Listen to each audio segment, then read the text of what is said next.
অধীর রঞ্জন চৌধুরী, মানস ভূঁইয়া তারাও শোক বার্তা দিচ্ছেন। কি বলেছেন তারা তুলে ধরবো একবার আপনাদের সামনে।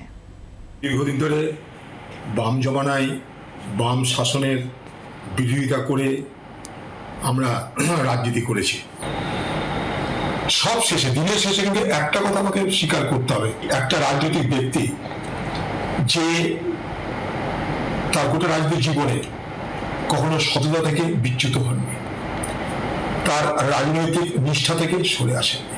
কিন্তু আমি ভগবানের কাছে, মহান আল্লাহ তাআলার কাছে তার জন্য আশীর্বাদ চাইব, দোয়া চাইব, তিনি যেন স্বর্গলাভ করেন, তিনি যেন জান্নাত লাভ করেন। বুদ্ধদেব বাবু কমিউনিস্ট পার্টিতে একটা উজ্জ্বল ব্যক্তিত্ব হিসাবে তার অতীতের সব কাহিনী নিয়ে থাকবেন এবং 11 বছরের মুখ্যমন্ত্রী বাংলার ইতিহাসে তো একটা জায়গা ছিল।